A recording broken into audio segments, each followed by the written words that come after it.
Buenas tardes, ¿me escuchan, me ven?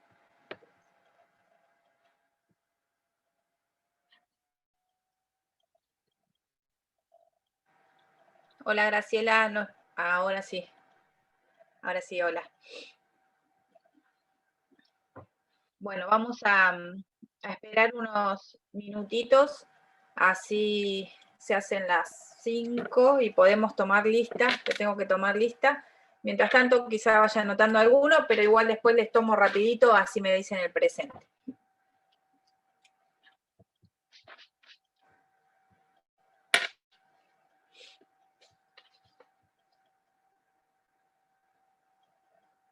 Si tienen alguna pregunta o algo que quieran compartir, los escucho.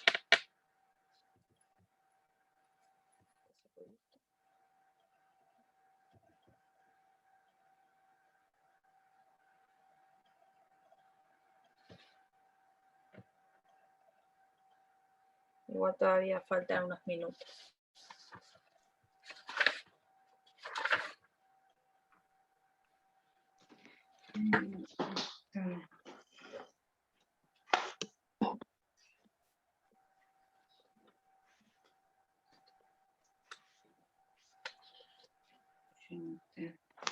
Graciela, ¿vos sos de la comisión 5? Estuve en la comisión 6, mandé mail al doctor Trobo, me dijo que no había problema de estar en las 5, ya hace 3 clases que estoy en las 5, y nada, después hablé con el CEP también, y me dijeron que bueno, que no había problema de que me pase a las 5. Está bien, no hay problema. Yo entonces te agrego porque no te tengo la lista, pero después No, es seguro. verdad, es verdad. Gracias. No, de nada.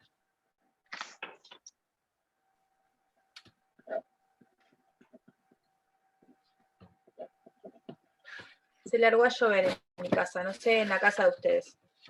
Ah, en Necochea también, está feo.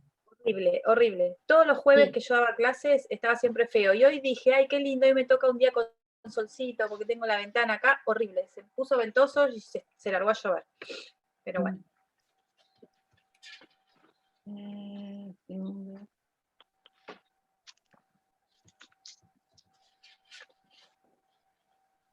Profe, buenos días. ¿Puedo hacer una pregunta antes de que empiece la clase? ¿Franco? Sí, Franco, así es, Sí. Franco Cavadini. Buenos días. Hola. Sí, decime. Profe, mi duda en el tema de las leyes supletorias en general, ¿cómo identificamos nosotros en el Código Civil o fuera del Código Civil qué leyes son supletorias y qué leyes no son supletorias?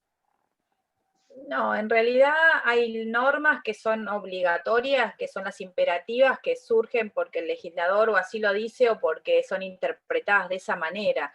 Y las supletorias son las que o sea, ya me imagino que sabrán el concepto, pero son esas que se van a aplicar cuando hay un vacío legal o cuando hay que entender algo. En realidad, todas en principio toda la norma es obligatoria, pero incluso las normas de orden público a veces lo dicen y a veces no, es porque la misma sociedad considera que esas normas son de orden público o la interpretación que se les fue dando, pero en ningún lado dice esta es imperativa. Lo que pasa es que ya surge de la misma norma, que algunas son obligatorias y que otras son supletorias porque, por ejemplo, esto de contar los intervalos del derecho, si tiene un plazo o una fecha, no sé, supónganse que es un contrato y tiene una fecha establecida, no vas a aplicar esas normas supletorias, ¿sí? No son imperativas. Pero surgen del mismo ordenamiento, no es que te va a decir esta es supletoria. ¿Sí? Son, o sea, el mismo ordenamiento jurídico, el mismo legislador establece algunas normas que en realidad todo el derecho, todas las normas, en virtud del artículo 4, son obligatorias y tienen que ser, o sea, tienen que ser aplicadas o tienen que ser,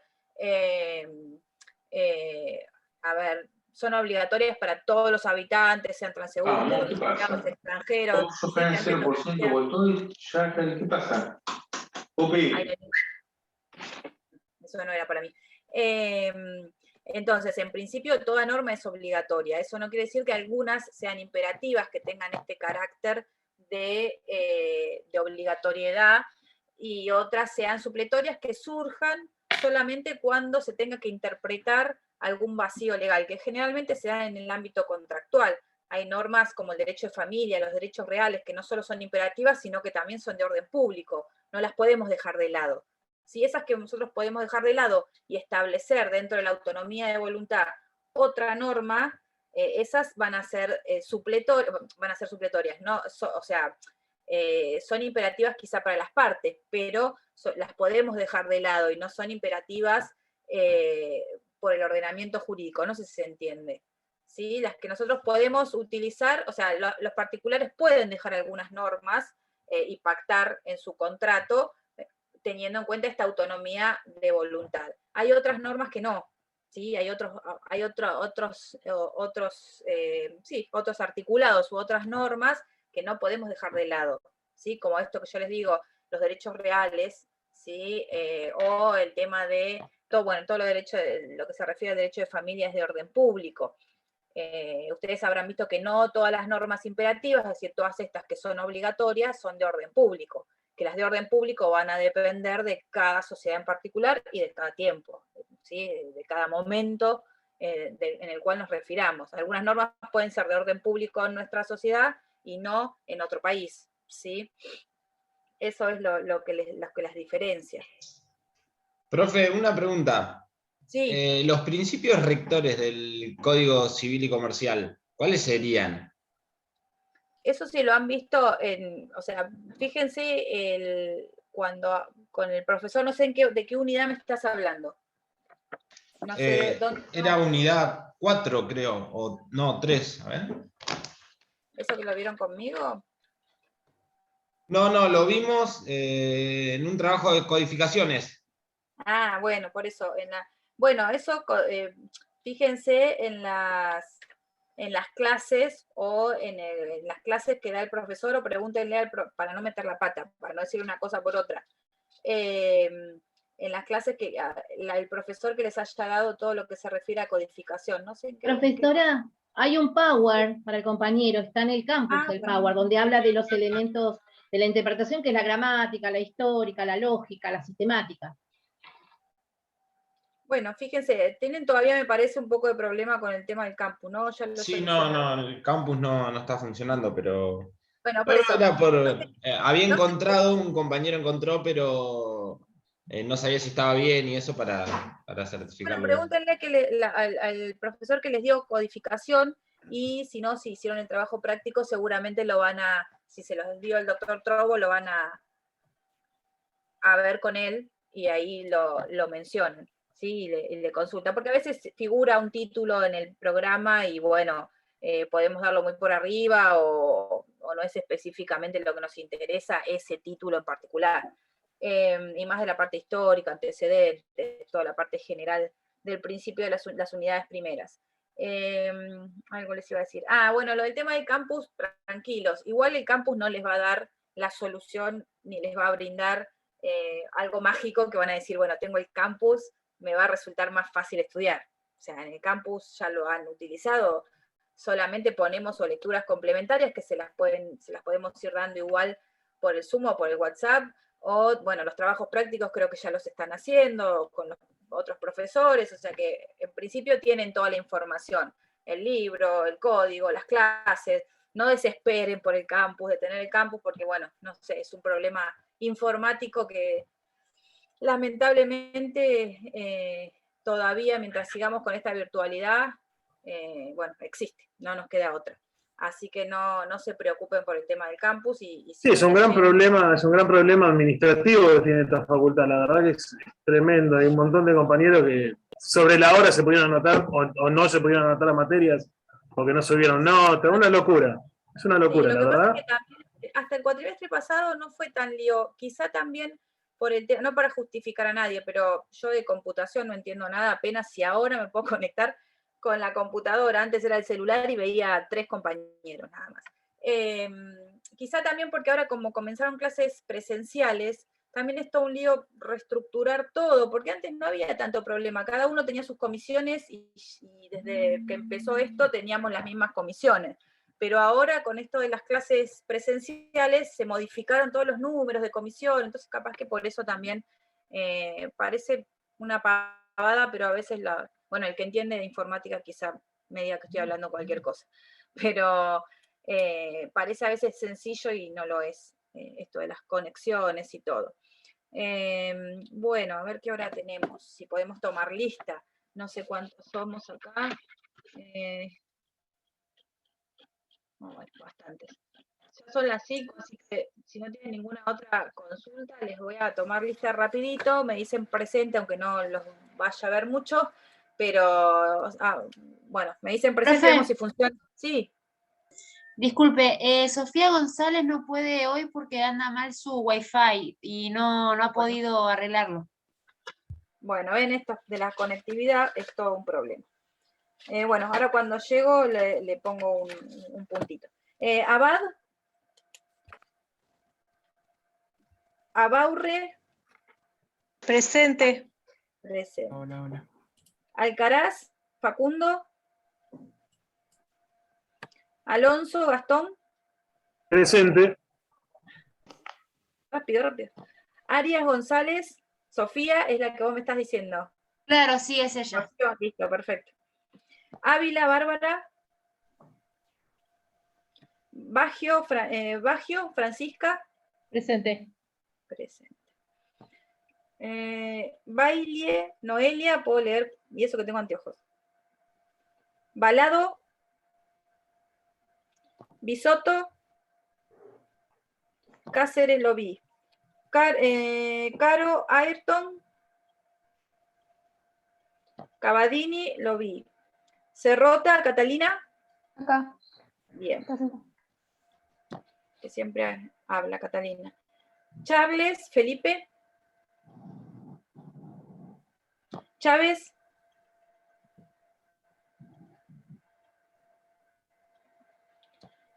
Cisneros, la vi.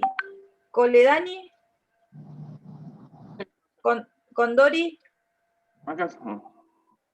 ¿Presente? Presente. Bien. Contín, Jeremías. Perdón. Cornero, Gramajo, Luz. Contín. Acá estoy, profesora. Sí. Yo tacho y pongo. Cornero, ¿no? No. Daurelio, Hernán. Presente. Presente, perfecto. Damián, Valdeón. Presente. Presente. De Francisco, Rocío. Acá, profe. De León, lo vi. Di Mauro, Lourdes. Presente. Díaz. Presente. ¿Qué día? Perdón. Díaz, Abigail. Presente. Tengo como 5. Acá, presente. Díaz, Ailín. Acá. Díaz, Ricardo. Presente. Díaz, Toledo. Lucas. Presente. Bien, muy bien, todos los días. Estigarribia. Presente. Fares, presente.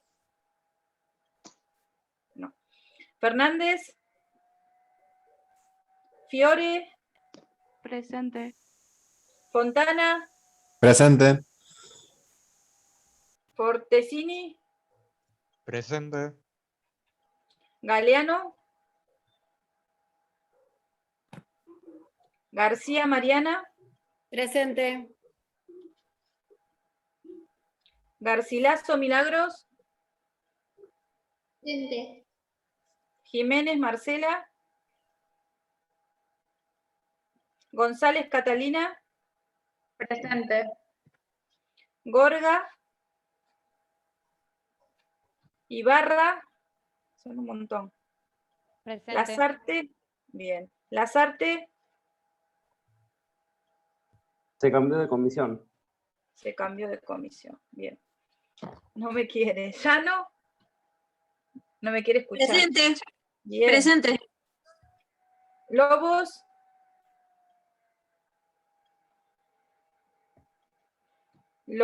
Lobiusuti. Mansilla. Yara. Ya estoy. Bien. Todo te dije. Luna, Lourdes. Presente. Macchio.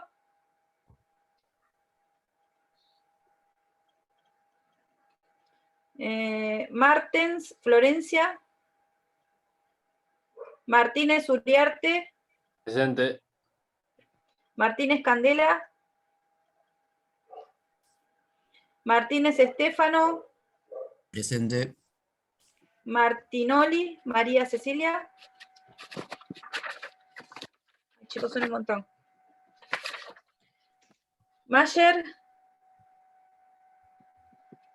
Minguila. Zoe.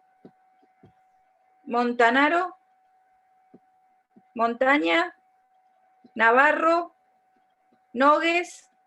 Presente. Pajela. Nogues presente. Pajela. Presente. Bien. Pare, Correa. Presente. Parer, ya me duelen los ojos. A ver ahí.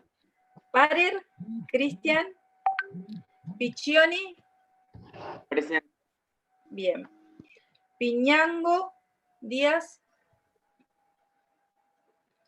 Potter. Presente. Bien. Quinteros. Ramírez Casal. Rodríguez Presente. Segovia. Rodríguez Segovia. Rolón. Romanelli. Francisco. Presente. Bien. Román. Presente. María Lorena Rose. ¿O Rose? No la vi a Lorena. Bien. Ruiz de Arcaute. Ruiz Díaz, Lorena. Presente, Ruiz Díaz. Bien. Sanciñena. Presente, profe. Santesteban. Acá, presente. Scalice. Presente. Semeria. Presente. Bien. Sen. Presente, profesora. Bien. Solari. Leandro. Ya queda poquito. Trujillo. Presente. Karen. Vázquez Melisa. Presente. Vaz Andrea. Vicente Aymara. Basualdo María Sofía. Correa Ramiro. Fernández Adriana Soledad. Lozano Cecilia. Lugoni Gabriel.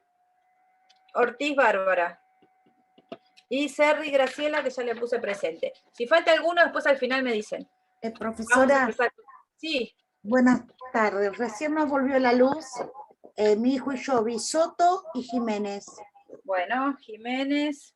Marcela y Bisotto Estefano con B larga. Bien, bueno. Si alguno se recuerda, profesora, después me dicen si hay alguno. Bueno. ¿Sí?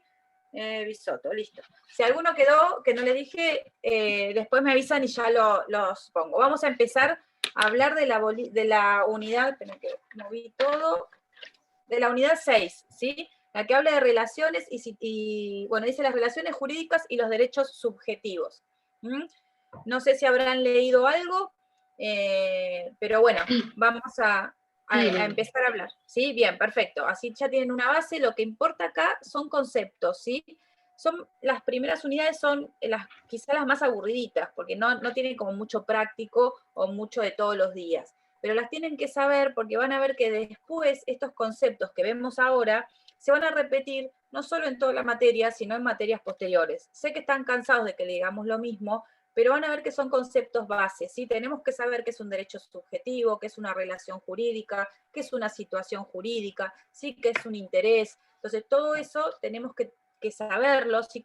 Tener un concepto, poder diferenciar una relación de una situación jurídica para poder después entender e interpretar esas normas que vamos a tener que ir leyendo, ¿sí? Seguramente ustedes ya vieron el artículo 7, con el doctor Trobo, ¿sí? El de esto de la ley con relación al tiempo, artículo súper importante, que capaz que es medio complicado de entender, pero que es muy importante, y ahí habla de las consecuencias de las relaciones y situaciones jurídicas. ¿Sí? No sé si vieron algo con el doctor, pero tienen que saber a qué nos estamos refiriendo. Hasta ahora, la primera gran diferenciación que tenemos que hacer es en lo que respecta al derecho objetivo y al derecho subjetivo. ¿Sí? Nosotros hasta ahora vinimos hablando a ustedes, nos referíamos al ordenamiento jurídico, al sistema jurídico, a las normas, al derecho objetivo, ¿sí? Al derecho positivo, como ese conjunto de normas, ¿sí? Que emanan de una autoridad competente y que tienen vigencia en un determinado estado, en un determinado momento, en un tiempo determinado. Ese conjunto de normas obligatorio que ustedes vieron, que tiene obligatoriedad, juridicidad, que si no cumplimos, como decíamos al principio de la clase cuando me preguntaban de estas normas imperativas, que si no los cumplimos vamos a obtener una sanción, ¿sí? Llámesele una sanción penal o una sanción civil, depende del ámbito del derecho en el cual del cual estemos hablando. Este es el derecho objetivo, ¿sí? Es el derecho positivo, este conjunto de normas que van a emanar de una autoridad competente, ¿sí? que generalmente surge esta autoridad, tiene que tener facultades para dictar las normas. Ustedes ya habrán visto también el concepto de ley, ¿sí? De ley en sentido amplio, no solamente la ley que emana del Congreso, ¿sí? Con todo el procedimiento constitucional, sino también de las leyes, los decretos de necesidad y urgencia, por ejemplo ahora con el tema del COVID, que emanan del Poder Ejecutivo, una ordenanza municipal que emana del Poder Ejecutivo o Legislativo, pero en el ámbito municipal, ¿sí? Entonces, todas estas normas constituyen o conforman lo que nosotros llamamos derecho objetivo. Mientras que, por otro lado, ustedes habrán escuchado también que tenemos al derecho subjetivo. El derecho subjetivo no es lo opuesto al derecho objetivo, ¿sí? Muchas veces pensamos que es lo contrario. Bueno, no, son dos conceptos que si bien coexisten, sí están relacionados, no son opuestos. Cuando hablamos del derecho subjetivo, ¿sí? Nos estamos refiriendo a todas aquellas prerrogativas, a todas aquellas facultades que tiene el sujeto y que le permiten exigir a otro el cumplimiento de un determinado deber jurídico. ¿Sí? Entonces, cuando hablamos de este derecho subjetivo, nos referimos no al conjunto de reglas coactivas, sancionadas y proclamadas por un Estado, sino al conjunto de facultades o prerrogativas que tiene un sujeto, ¿sí? Que a su vez tiene como correlato este derecho subjetivo el deber jurídico, ¿sí? Entonces, este derecho subjetivo, ustedes me dirán, bueno, entonces, ¿qué tiene que ver con el derecho objetivo? Que para que haya derecho subjetivo tiene que estar organizado u ordenado por el ordenamiento jurídico o por las normas, ¿sí? Entonces, el derecho objetivo es el que va a establecer estas facultades o prerrogativas que va a tener el individuo. Es el derecho objetivo el que va a arreglar, el que va a normar, el que va a regular al derecho subjetivo. ¿Se entiende? ¿Sí? Que no son dos cosas opuestas, sino que el derecho subjetivo es el conjunto de facultades que tiene un individuo, ¿sí? Ahora vamos a ver, pero que está arreglado, que surge del ordenamiento jurídico, ¿sí? No son facultades que se las da cualquier otro individuo, sino que surgen y están organizadas en el derecho positivo. ¿Se entiende? Por ejemplo, cuando ustedes vean que empiecen a ver persona, ¿sí? Ya sea tanto persona humana o persona jurídica, van a ver que el artículo 22, cuando habla de la capacidad de derecho de las personas humanas, ¿sí? Ya lo van a ver cuando vean los atributos inherentes a la persona. Pero en este artículo 22, la norma nos dice que toda persona humana, ¿sí? Goza de la aptitud para ser titular de derechos y deberes jurídicos. Estos derechos a los cuales la norma refiere son estos derechos subjetivos. Estas facultades que tiene el individuo y que vamos a ver ahora que tienen como correlato un deber jurídico. Lo mismo ocurre en el caso de las personas jurídicas, ¿sí? Si vamos al artículo 141, también nos da un concepto de persona jurídica, que antes el código no lo hacía, el código de Vélez establecía a la persona jurídica como por descarte. Decía, todos los que no son personas de existencia visible, porque antes a la persona humana era persona de existencia visible o persona física, todas aquellas que no son personas humanas, diríamos ahora, son personas jurídicas. Bueno, ahora no. Ahora el código da una especie de concepto y dice que son personas jurídicas todos los entes a los cuales el ordenamiento jurídico les va a conferir la aptitud, si leen el 141, para adquirir derechos y contraer obligaciones, ¿sí? Estos derechos son los derechos subjetivos, y estas obligaciones son las que llamamos deberes jurídicos. Hasta acá vamos. Después el 141 van a ver que limita esta capacidad de las personas jurídicas, ya lo van a ver cuando vean personas jurídicas, que dice para el cumplimiento del objeto y los fines para los cuales ha sido creada. ¿Sí? Este es un límite que se llama el principio de especialidad y que lo van a ver cuando vean personas jurídicas. ¿Sí? Un límite a la capacidad. La capacidad de la persona jurídica va a estar limitada por su objeto, por su finalidad. Pero esto no hace a la clase de hoy. Entonces, dijimos que tenemos el derecho objetivo y el derecho subjetivo. ¿Qué tendrá que ver este derecho objetivo y este derecho subjetivo cuando hablamos de las relaciones y las situaciones jurídicas? Vamos a ver ahora el contenido de la relación jurídica, que es lo que más nos va a interesar a lo largo de la materia. El contenido de esta relación jurídica va a estar dado por los derechos subjetivos y los deberes jurídicos. ¿Qué diferencia encontramos entre la situación jurídica y la relación jurídica? Algunos hablan que la situación jurídica tiene como una especie de carácter estático y la relación jurídica dinámico. Cuando hablamos de situación jurídica, nos referimos a un determinado modo o a una determinada posición que tiene la persona frente a la norma, frente al derecho positivo.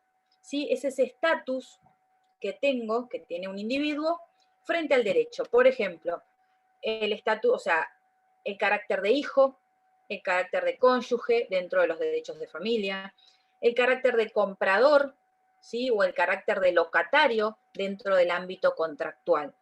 ¿Se entiende? Entonces, es ese modo en que está la persona frente al derecho en la sociedad, ¿sí? Ese modo que tiene o esa situación o posición que tiene la persona frente al derecho positivo, que puede ser respecto a determinados bienes o respecto a ciertas personas, ¿sí? Si yo estoy hablando de mi situación jurídica como hijo, me estoy refiriendo a una situación con respecto a determinadas personas, ¿sí? Al padre, en el ámbito de familia. Si yo estoy hablando de una situación jurídica como comprador, me estoy refiriendo respecto a un determinado bien, que es lo que voy a comprar, ¿sí? La casa, el auto, el celular. ¿Se entiende? Entonces, por eso algunos dicen que es un aspecto estático, ¿sí? Solamente refiere el estatus que tiene la persona dentro de la sociedad y frente al derecho.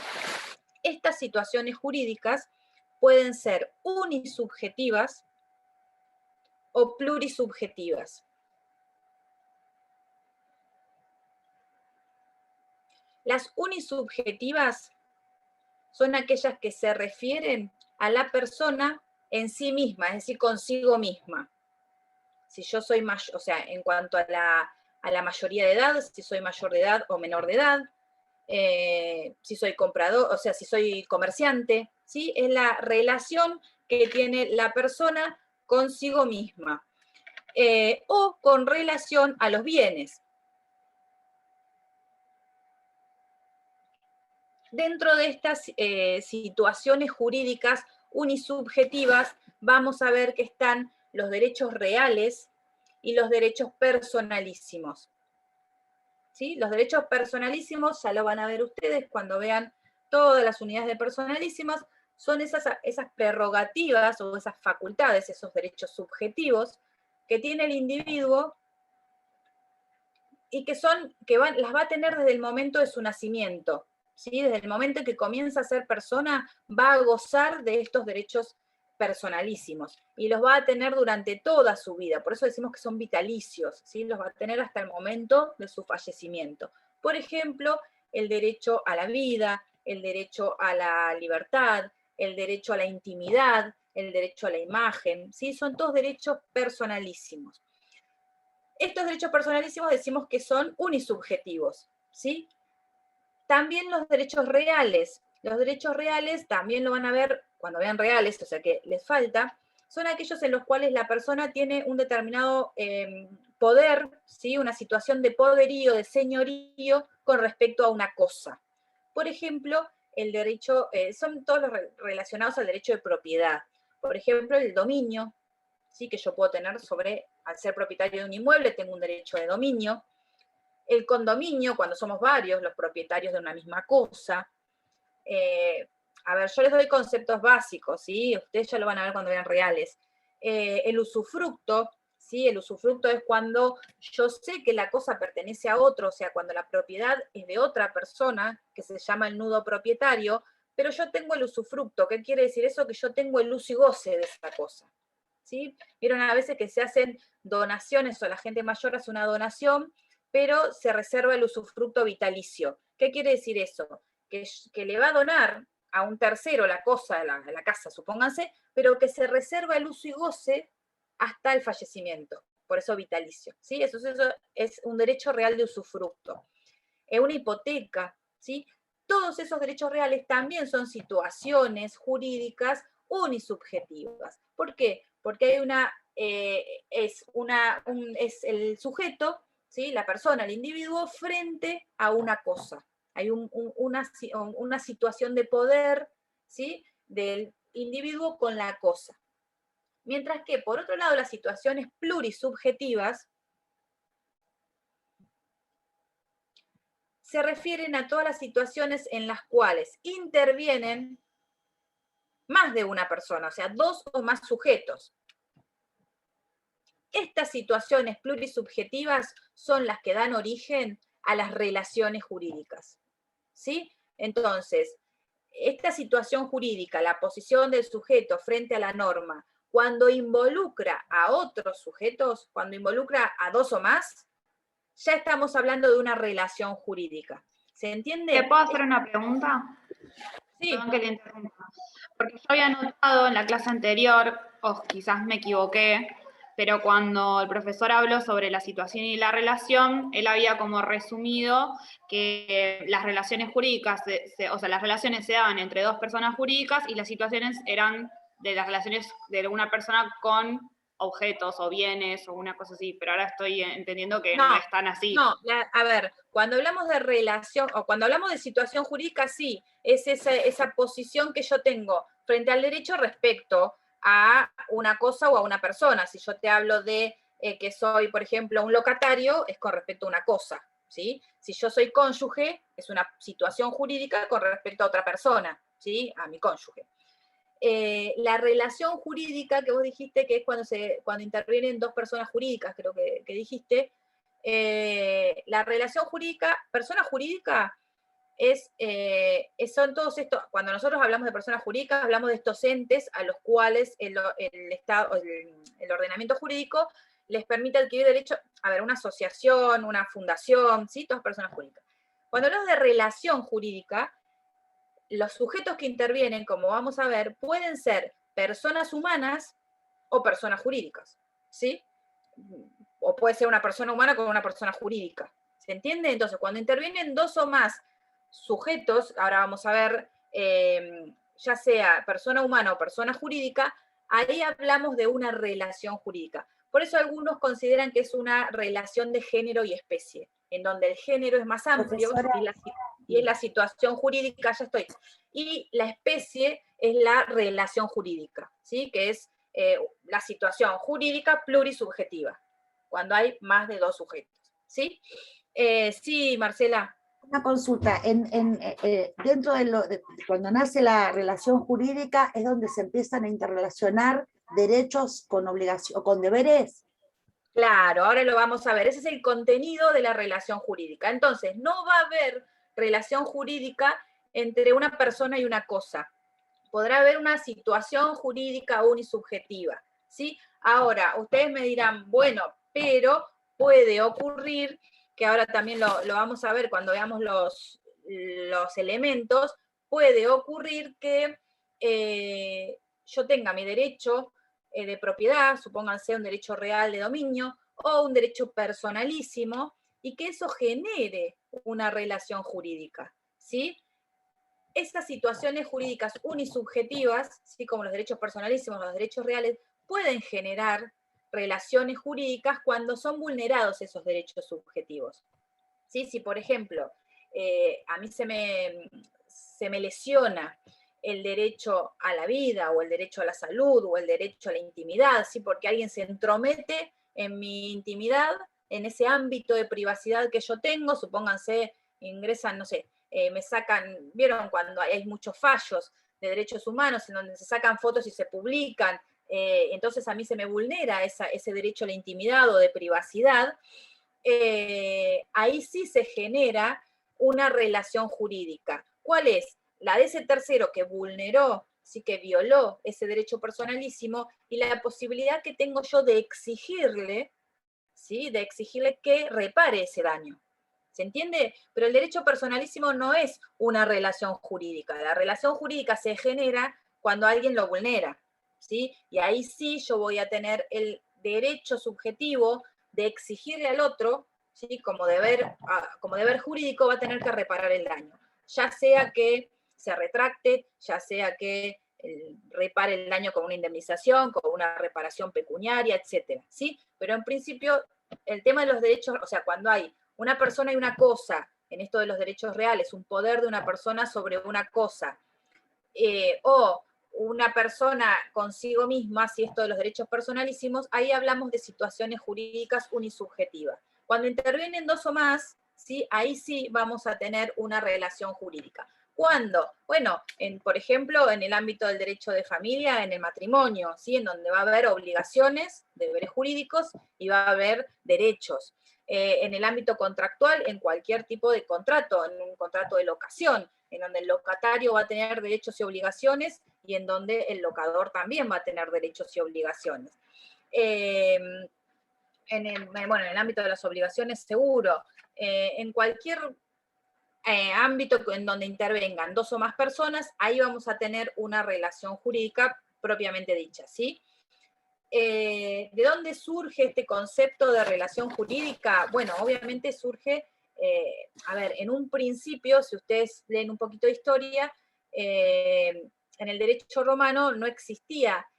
Esta relación jurídica es cuando se intenta socialmente, de alguna manera, plasmar estos derechos y obligaciones que tenían las personas. En el derecho romano prácticamente había, en el ámbito de familia o mismo en el ámbito de obligaciones, había un derecho denominado de poder o de poderío. En el derecho de familia existía el pater familia, ¿sí? Que tenía ese poder o ese señorío con respecto a los hijos y con respecto al cónyuge, también a la esposa, los cuales estaban sometidos a ese poder paterno, ¿sí? Lo mismo en el ámbito de las obligaciones, en donde el acreedor, ¿sí? Tenía un poder sobre el deudor, no sobre su patrimonio, como fue evolucionando después y como es ahora, sino que tenía un poder sobre la persona del deudor. Entonces, si este no cumplía, o sea, hasta podía venderlo al deudor por incumplimiento de sus obligaciones. Y si había varios acreedores, no sé, se dividían a ese deudor. Después esto se va modificando, sobre todo en el ámbito de las obligaciones, y ahí se comienza a establecer estas relaciones jurídicas en donde hay derechos y obligaciones, y esas obligaciones serán cumplidas con el patrimonio del deudor, ¿sí? Entonces, se comienza esto de la prenda común de los acreedores, que ustedes ya lo van a ver, en donde el acreedor podía repeler o podía agredir el patrimonio del deudor y no ya a la persona, ¿sí? Y después también en el derecho de familia. Fíjense ustedes que hasta la reforma del 2015 del Código Civil hablábamos de la patria potestad, ¿sí? Seguramente han escuchado que ¿quién tiene la patria potestad? La tiene la mamá, la papá, en realidad la tienen ambos progenitores, pero alguno podía perder la patria potestad, se le puede privar. Ahora hablamos de responsabilidad parental, ya no, ¿sí? Responsabilidad, en donde hay más deberes que derechos, pero antes se hablaba de patria potestad, como que los padres tenían una potestad sobre sus hijos, ¿sí? Bueno, esto a los efectos de regir y de regular la vida jurídica, en donde los derechos, como dijimos, estos derechos subjetivos, no son autónomos e independientes, no es que yo solamente tengo facultades y derechos, sino que están íntimamente relacionados con los deberes jurídicos, ¿sí? Como contrapartida, como correlato, la persona que tiene un derecho subjetivo va a haber otra, ¿sí? Por eso hablamos de una relación, va a haber otra que tiene un deber jurídico, ¿sí? ¿A qué nos referimos cuando hablamos de deber jurídico? A esta obligación que tiene de cumplir, ya sea con un dar, con un hacer o con un no hacer, ¿sí? De cumplir con una contraprestación. Esta persona que, bueno, ahora lo vamos a ver cuando veamos los sujetos, así no los confundo tanto. Sí. ¿Le puedo hacer una pregunta? Con respecto a lo que usted estuvo hablando de derechos subjetivos individuales y los plurisubjetivos, ¿en el derecho a la propiedad intelectual sería plurisubjetiva? En el derecho a la propiedad intelectual, ahora lo vamos a ver al final, que es un derecho subjetivo, es un derecho patrimonial, y que en principio, a ver, si solamente yo soy autor de un libro y lo escribo nada más, ahí podría ser unisubjetivo de una situación jurídica, soy escritor o autor de ese libro. Ahora, en donde ya hay terceras personas que se relacionen con esa publicación, ya hay, vamos a ver ahora que es ese sujeto pasivo, ¿sí? Porque hay que ver si hay un sujeto pasivo. Yo en principio, el contrato va a ser en que yo venda esos ejemplares y va a haber otro que los compre. Entonces ahí ya estoy interviniendo en una situación jurídica plurisubjetiva. Si yo me quedo el libro en mi casa, no genero esa relación, ¿sí? No, me refería Vamos justamente... a ver, en ese caso, que el sujeto pasivo, que ahora lo vemos, es indeterminado, porque yo no le voy a vender ese libro a Mauricio, lo hice para Mauricio, sino que el libro va a ir a la sociedad toda, a la comunidad, ¿sí? Entonces ese sujeto pasivo que lo compre, y que si quizá lo compre y no lo pague, ahí va a estar el deber jurídico, ¿no? O el deber jurídico va a ser pagarlo. Obviamente acá va intermediarios, porque, bueno, hay una editorial, una librería, no es tan directo entre el autor y la persona. Pero bueno, sí genera relaciones jurídicas. Bien, bien, gracias. No, nada. Bueno, entonces, ¿cuáles son los elementos? Voy a mirar.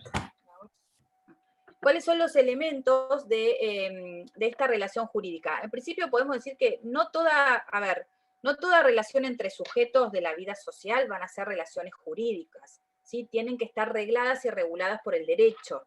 Como dijimos, el derecho subjetivo, esa facultad, la otorga el ordenamiento jurídico, ¿no es? ¿Sí?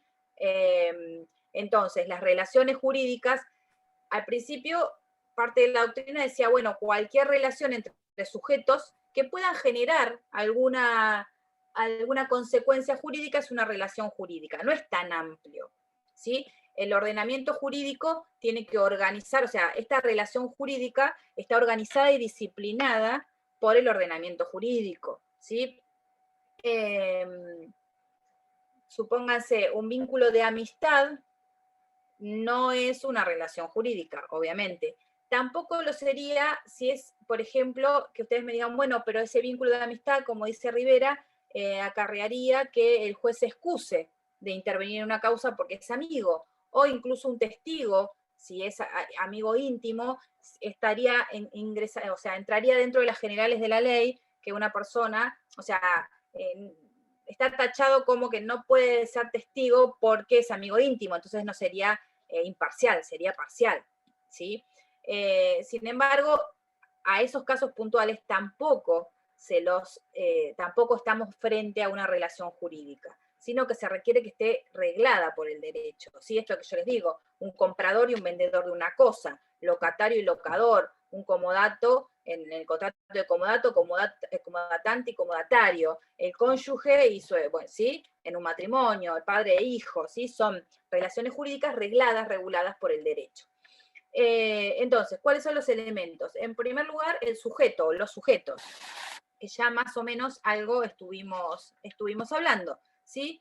Se establecen estas relaciones jurídicas entre personas y exclusivamente entre personas. Cuando hablamos de personas, ya sea tanto personas humanas, ¿sí? Las que surgen del artículo 19, todas las personas, ya lo van a ver ustedes, comienza la persona humana cuando ha sido concebida, o las personas jurídicas que surgen del artículo 141, que ya se los dije, ¿sí? Todos los entes a los cuales el ordenamiento jurídico les permite o les otorga la aptitud de adquirir derechos y contraer obligaciones, siempre teniendo en cuenta el objeto para el cual han sido creados. Entonces, tenemos los sujetos, las personas humanas o las personas jurídicas. Hay determinados derechos subjetivos, ¿sí? Los cuales solamente van a estar en cabeza o pueden ser facultad de las personas humanas, ¿sí? Si hablamos de los derechos personalísimos, los derechos de familia, como estábamos hablando recién, únicamente pueden ser ejercidos por las personas humanas, ¿sí? No podemos concebir a una persona jurídica, una sociedad, que se case o que tenga acciones filiatorias o que tenga un derecho a la vida, ¿sí? Bueno, dentro de las personas jurídicas ya dijimos este límite del principio de especialidad, que también limita la posibilidad de adquirir determinados derechos, ¿sí? Todo lo que no se refiera a su objeto o finalidad. Cuando hablamos de sujetos, vamos a ver que hay un sujeto activo. Ese sujeto activo es el titular de esa prerrogativa, es el titular de ese derecho subjetivo, ¿sí? Y como contrapartida tenemos al sujeto pasivo. Cuando hablamos de sujeto pasivo, es el que tiene, o el titular del deber jurídico, ¿sí? El sujeto pasivo es el que va a tener que cumplir, el que tiene la obligación de cumplir con la prestación, ya sea un dar, un hacer o un no hacer. Muchas veces ustedes me dirán, bueno, pero entonces ¿yo qué soy? Porque si yo, supónganse, puede ocurrir que haya relaciones jurídicas en las cuales yo sea sujeto activo y sujeto pasivo también. Porque supónganse, en una compraventa, yo voy a recibir un precio, o sea, soy sujeto activo porque soy acreedor de un crédito, de un valor en dinero, pero también soy sujeto pasivo porque tengo que entregar la cosa, ¿sí? Entonces se entrecruzan, se entrelazan, no siempre uno es sujeto activo en esa relación jurídica y el otro es el sujeto pasivo. ¿Se entiende? El sujeto pasivo es el que va a tener que cumplir con esa obligación. Yo les decía que este sujeto pasivo no siempre está determinado.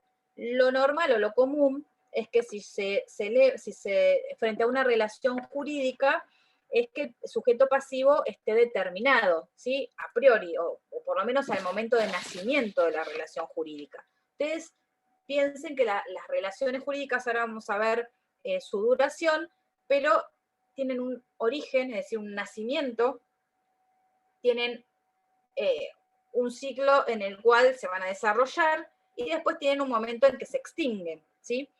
Generalmente al momento en que se le da origen, o sea, que nace la relación jurídica, el sujeto pasivo está determinado, ¿sí? Si yo le vendo a Verónica mi casa, bueno, el sujeto pasivo va a ser Verónica, que es la que tiene que pagar el precio, y yo voy a ser el acreedor del sujeto activo, ¿sí? O le presto dinero a Pablo, bueno, él va a ser el sujeto pasivo que me va a tener que devolver ese préstamo que yo le hice con intereses, etcétera, ¿sí?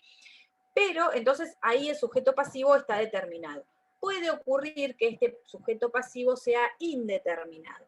¿Cuándo? Cuando hablamos, recién lo decíamos, los derechos reales y de los derechos personalísimos, ¿sí? En este caso, no hablamos de relación jurídica, ¿sí? ¿Se acuerdan que decíamos que son situaciones jurídicas unisubjetivas? Y acá el sujeto pasivo está indeterminado, ¿sí?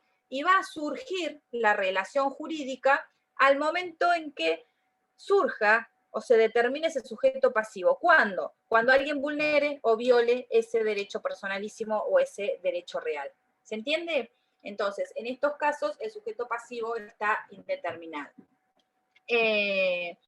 Entonces, se va a convertir esta situación jurídica unisubjetiva en una relación jurídica cuando haya un sujeto pasivo, ¿sí? O un sujeto que vulnere, que viole esos derechos, y ahí va a surgir el deber jurídico por parte de esta persona, ¿sí? De este individuo, que tenga que cumplir con su obligación de reparar ese perjuicio que se me causó. ¿Se entiende más o menos hasta acá? ¿Puede dar un ejemplo, por favor, de lo último que dijo?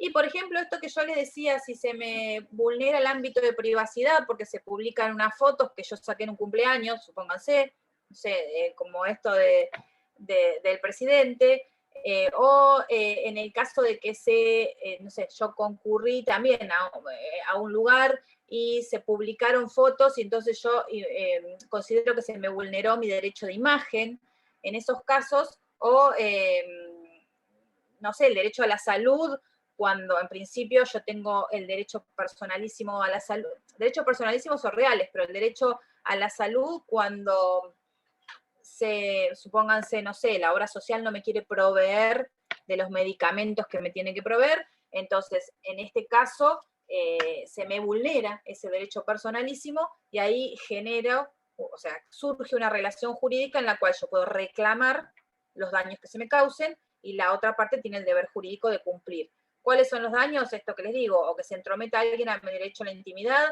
o que se publique una foto y yo no di la autorización, ya lo van a ver en derecho a la imagen. Entonces, ¿qué puedo pedir yo? Que se saque la foto de donde se publicó, que se me repare el daño que se me causó, que me paguen por el derecho a la intimidad, el daño que me provocó, etcétera, ¿sí? Quizá eso provocó que yo no sé, mi trabajo me provocó un lucro cesante, un daño, no sé, ¿sí? Eso sería en donde se determina el sujeto pasivo cuando se vulnera ese derecho. Estos derechos los llamamos... Perdón. Sí. No, perdón, te interrumpí. No, está bien. Decime, Catalina. No, estoy tratando de hilar con lo que vimos la clase pasada y quería saber si lo que vos habías nombrado hace un ratito de las situaciones y las relaciones jurídicas tenía que ver con lo del aspecto dinámico y el aspecto estático. Claro, algunos consideran eso, que cuando hablamos de situación jurídica, hablamos de un aspecto estático. ¿Sí? Es un modo que tiene la persona, un estatus frente al derecho, ¿sí? Y en la relación jurídica es este aspecto dinámico. Y que estos derechos son también, que capaz que lo escuchen o lo lean, estos derechos personalísimos, estos derechos reales, son los llamados derechos oponibles erga omnes, ¿sí? ¿Por qué? Porque no se oponen solamente a una persona determinada, sino hacia todos. Mi derecho de propiedad tiene que ser, la ley lo protege y no puede ser vulnerado por nadie, ¿sí? Lo mismo los derechos personalísimos. Por eso hablamos que no son relativos, sino que son oponibles erga omnes, hacia el resto de la sociedad, hacia todas las personas. Otro de los elementos de esta relación jurídica está dado por el objeto.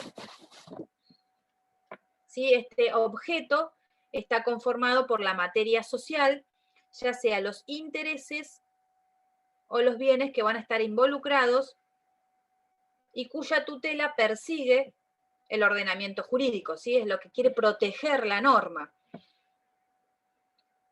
Entonces, cuando hablamos de objeto de la relación jurídica nos referimos a los bienes o a los intereses. Cuando hablamos de bienes, ya lo van a ver también, cuando vienen bienes y cosas, hablamos de bienes en un ámbito, bienes tomados en un concepto amplio, ya sea tanto los bienes inmateriales, por ejemplo un crédito, ¿sí? Es un bien que no es tangible, no es un bien inmaterial, o las cosas, que son los bienes materiales. ¿Sí? Todos aquellos bienes materiales o inmateriales susceptibles de obtener un valor económico, ¿sí? Susceptibles de tener valor económico. Después van a ver también ustedes que dentro de estos bienes van a ver qué pasa con la energía, ¿sí? Que también tiene un valor económico, si son bienes, cosas, etc. Pero eso lo van a ver después. Entonces, cuando hablamos de objeto, hablamos de bienes, ¿sí? Ya sea materiales o inmateriales. Inmaterial es un bien por ejemplo, un crédito, y materiales las cosas, cualquiera que se le ocurra, que tienen un valor económico, si susceptibles de adquirir un valor económico, y hablamos de los intereses o las conductas humanas, ¿sí? Las prestaciones. Por ejemplo, el objeto de una relación jurídica no necesariamente tiene que ser una cosa o un bien inmaterial, sino que puede ser también una prestación. Supóngase yo como abogado, mi trabajo, mis servicios jurídicos son también un objeto de esta relación jurídica, ¿sí? Pues no necesariamente tengo una relación jurídica con Pablo porque le vendo mi casa, sino también porque le presto servicios jurídicos. Entonces ahí también ese es un objeto, la conducta humana es un objeto de la relación jurídica. Con respecto a otro de los elementos es la causa. Entonces tenemos sujetos, el objeto y la causa. Cuando ustedes vean el concepto de causa dentro del derecho, van a ver que tiene acepciones diferentes, ¿sí? Podemos hablar de la causa fuente o podemos hablar de la causa fin. En este caso, ¿sí? En el caso de las relaciones jurídicas, nos referimos a la causa fuente. ¿Qué quiere decir esto? Que expresa la idea de origen, ¿sí? De dónde nace, de dónde surge esa relación jurídica. ¿Qué le da el nacimiento a la relación jurídica? Por eso hablamos de causa fuente y no de causa fin. Entonces, ¿cuáles van a ser la causa fuente? ¿De dónde va a surgir? ¿De dónde va a nacer la relación jurídica? Puede ser de un hecho o de un acto jurídico. Ustedes también van a ver el concepto de hecho jurídico y de acto jurídico creo que en la segunda parte. Sí, pero si ven los artículos 257, 258, 259, fíjense, creo que no le estoy errando, ahí van a ver que habla de los hechos jurídicos como esos acontecimientos que van a dar origen a el nacimiento, la extinción o la modificación de una relación o situación jurídica, ¿sí? Cuando hablamos de hechos jurídicos, estos pueden ser, tienen que ser relevantes para el derecho, porque hecho puede ser, supóngase ahora que está lloviendo, ¿sí? No sé, la lluvia, o supóngase un rayo que cae en una tormenta. En principio, si cae en el patio de mi casa no pasaría nada, pero si ese rayo cae sobre un granero o sobre mi auto, ahí sí va a ser un hecho jurídico. ¿Por qué? Porque va a generar una relación jurídica. ¿Cuál sería?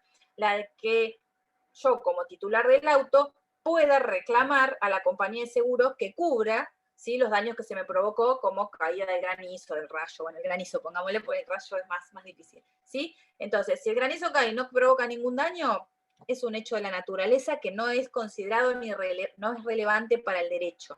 Ahora, si ese granizo cayó sobre mi auto y le hizo unos bollos, en ese caso sí va a ser relevante para el derecho, sí, significativo, y se va a convertir en un hecho jurídico, el cual me va a llevar a la relación jurídica de que yo pueda reclamarle a la compañía de seguro la cobertura. ¿Se entiende? Entonces, un hecho jurídico puede ser fuente de esta relación jurídica.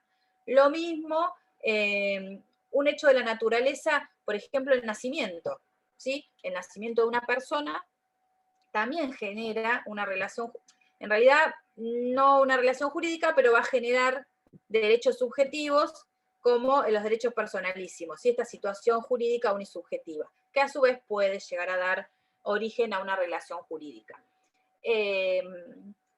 Un acto jurídico, ¿sí? Los actos jurídicos van a ver que son actos voluntarios, lícitos, en los cuales, o sea, que son celebrados por las personas, no provienen de la naturaleza, y los cuales también tienen como fin inmediato, ya lo van a ver cuando vean hechos y actos jurídicos, la teoría de los actos jurídicos, que tiene como fin inmediato crear, modificar o extinguir relaciones o situaciones jurídicas, ¿sí? Entonces, un acto jurídico puede ser, no sé, o el matrimonio, ¿sí? O un contrato, ¿sí? En el ámbito contractual. Entonces, también son fuente de causa fuente de las relaciones jurídicas. ¿A ustedes les parece que un hecho ilícito, es decir, obrado con culpa, puede generar una relación jurídica? Sí. Sí. Sí. Bien, por ejemplo... Sería un hecho ilícito, o sea, una persona que asesina a otra. Bueno, ahí ya estaríamos dentro del ámbito penal, ¿sí? Si alguien viene y rompe mi auto, por ejemplo, yo tengo mi auto en la calle y viene alguien y le tira una piedra.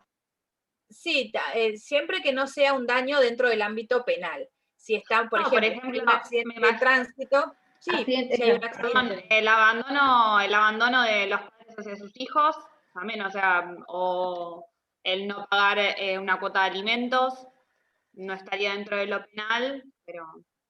Sí, no, sería el incumplimiento de un deber. No habría quizá culpa civil dentro del ámbito de la responsabilidad civil, pero sí hay el incumplimiento de un deber jurídico, ¿sí? El del tema de los alimentos. Pero, por ejemplo, un accidente de tránsito, ¿sí? En donde también es un hecho ilícito, da nacimiento a una relación jurídica, ¿sí? La de la víctima, de poder cobrarle los daños al otro o a la compañía de seguro, ¿sí? Entonces, todos estos hechos jurídicos, actos jurídicos, son la fuente o la causa de donde van a ser la relación jurídica. Cualquier ámbito contractual, si un contrato de compraventa, un contrato de locación, dijimos que da origen a derechos o derechos subjetivos y deberes jurídicos. Algunos autores incorporan como un cuarto elemento el tema de la protección, ¿sí? La mayoría no, pero algunos hablan de que otro elemento de esta relación jurídica es la protección, ¿sí? ¿Qué es esto? Y es lo que hace la norma o el legislador es proteger la relación jurídica mediante la provisión a la víctima o a los sujetos activos de acciones judiciales, ¿sí? Entonces, como decía Catalina, ante un incumplimiento, es decir, cuando la persona no cumple en forma voluntaria, ¿sí? Si la persona, por ejemplo, no provee de alimentos a sus hijos menores de edad, supónganse, entonces, frente a este incumplimiento en la prestación alimentaria, la ley prevé determinadas acciones para que el sujeto activo pueda reclamarle al sujeto pasivo el cumplimiento de ese deber jurídico, ¿sí?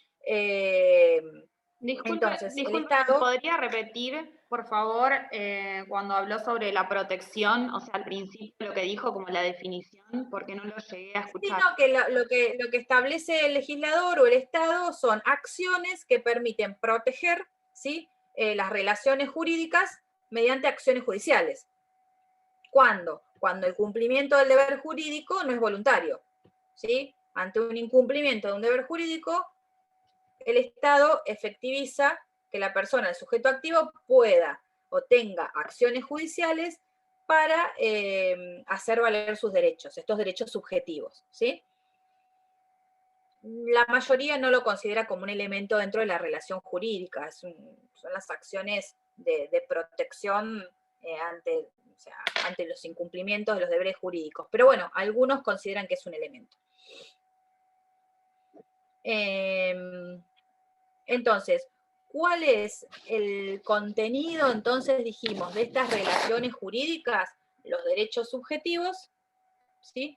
Y no solo ese ámbito, o sea, no solo lo subjetivo se limita a los derechos, sino también a los deberes jurídicos, ¿sí? Este deber jurídico como contraprestación del derecho subjetivo, que también aparece en una esfera subjetiva, ¿sí? Este deber jurídico.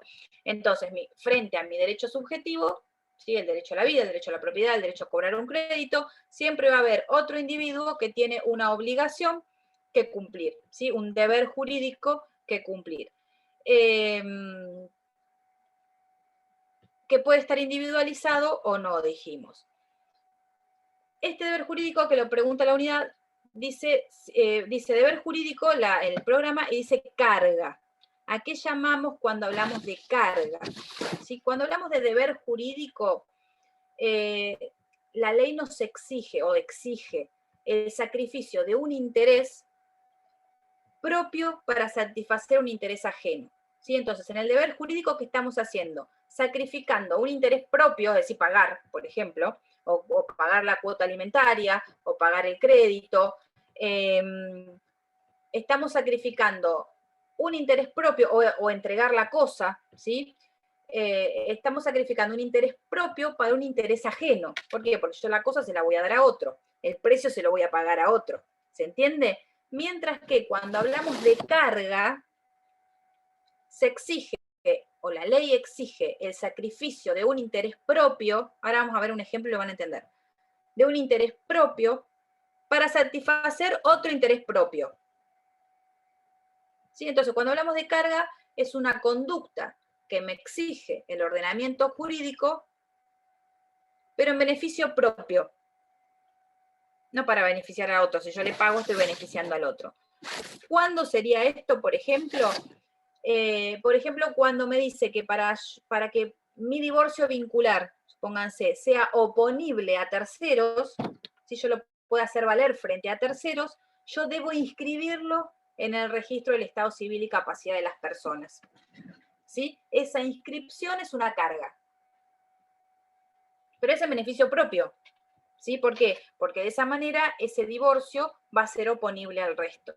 O lo mismo en el caso del derecho a la propiedad. ¿Sí? Si yo compro un inmueble, esa escritura de compra-venta se inscribe, o sea, lo hace el escribano, pero se inscribe en el registro de la propiedad. ¿Para qué? Para darle publicidad, ¿sí?, a la compra-venta y para poder ser oponible al resto de los individuos. ¿Se entiende? Eso es una carga. Una pregunta. Es una carga de beneficio propio, ¿sí? ¿En dónde entraría el Estado en todo esto que usted está diciendo, por ejemplo, en lo que es la carga? ¿No se generaría también a veces una relación con el Estado?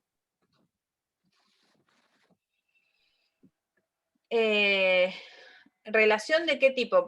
A ver, replanteame la pregunta. Jurídica. No, porque en realidad, vos qué decís, si yo no inscribo, por ejemplo, la compraventa, ¿qué ocurre? El perjuicio es mío. Supónganse que yo solamente me quedo con un boleto de compraventa, ¿sí?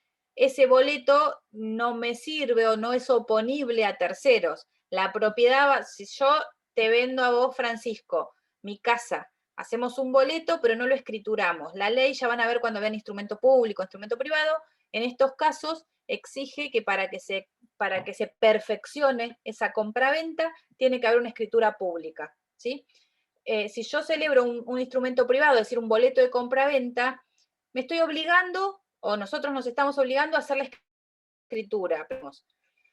Si Catalina pide un informe de dominio, y yo te vendí mi casa, pero no lo inscribimos, la casa va a seguir a nombre mía en el registro de la propiedad, ¿sí? El perjuicio va a ser entre nosotros, o sea, ella va a poder embargarme si yo tengo una deuda, la casa, porque sigue estando a nombre mío. En cambio, si esa compraventa se inscribe en el registro de la propiedad, la casa para Catalina va a estar ya a nombre tuyo. Entonces no me va a poder embargar a mí, tendrá que buscar, si yo le debo, otra forma de poder embargarme, ¿sí? O sea, no sé si es tanto, porque no, el Estado interviene, sí, porque, a ver, no sé si el Estado interviene, el registro de la propiedad inmueble, el registro de Estado Civil y Capacidad de las Personas, sí, interviene. Ahora, si yo no lo inscribo, el Estado no me va a decir nada. Lo único, o sea, no es que estoy incumpliendo un deber jurídico, ¿sí? No cumplo con esa carga que es en beneficio propio, no en beneficio de un tercero, ¿sí? Esa es la diferencia. Yo el deber jurídico estoy obligado en beneficio de otro. Yo estoy obligado a pagarle a Catalina porque tengo el deber jurídico de cumplir con ella. Ahora, la carga, supónganse que yo tengo un seguro, ¿sí? Como hoy que hablábamos del auto. A mí la compañía de seguros me pone como carga que al momento del siniestro yo tengo, supónganse, 24 horas o 72 o lo que sea, para hacer la denuncia. Si yo no lo hago, eso es una carga, no es un deber jurídico, porque puedo no hacerlo y no estoy incumpliendo. Ahora, si yo no hago la denuncia del siniestro, del accidente dentro de las 24 horas, no me va a cubrir el seguro, ¿sí? Entonces es una carga, o sea, decimos carga porque se exige el sacrificio de algo, ¿sí? Yo tengo que ir a hacer la denuncia, pero en beneficio propio, no en beneficio de la compañía de seguro. Bueno, sí, la compañía de seguro si no cubre se va a beneficiar, pero en realidad, ¿se entiende la diferencia? El deber jurídico es una obligación que yo tengo, en beneficio de otro. ¿sí? Ahora la carga es en beneficio propio. Si yo no inscribo ese divorcio o esa propiedad, esa compraventa, no hago oponible a terceros mi derecho subjetivo de propiedad o, bueno, mi estado civil de divorciado. Ustedes dirán, y bueno, ¿qué importa? No, sí importa, porque para un montón de actos jurídicos no es lo mismo estar casado que estar divorciado, ¿sí? Esa es la diferencia entre el deber y la carga. ¿Qué más tenemos? A ver, bueno, en cuanto a la duración de estas relaciones jurídicas, ya algo dijimos. Generalmente las relaciones jurídicas surgen o nacen para extinguirse al momento de su cumplimiento, ¿sí? Si tenemos estas del ámbito contractual, nace la relación jurídica en la cual yo le compro a Catalina la casa, ella me paga el precio, yo le entrego la casa, toma posesión y ahí se extingue, ¿sí?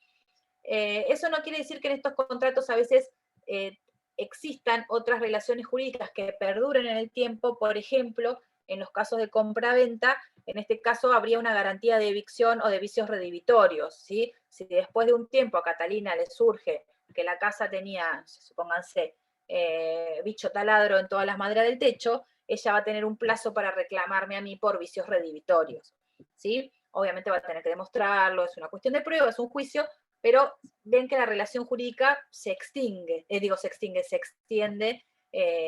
va más allá, la duración es más prolongada. Existen otras relaciones jurídicas, las cuales, por su naturaleza, o porque así lo establezcan las partes, pueden ser prolongadas en el tiempo o con un tiempo indeterminado. Por ejemplo, el matrimonio, como dijimos, es una relación jurídica prolongada, ¿sí? Puede extinguirse o no, es prolongado e Profe, ¿le puedo indeterminado. hacer una consulta? Sí. En el caso de, por ejemplo, padre e hijo, ahí estamos hablando de una relación jurídica. Sí. ¿También o no? Sí. En ese caso no tiene extinción, ¿o no? Porque nunca un padre va a dejar de ser el padre, o sea, legalmente, digamos. No, puede, a ver, puede.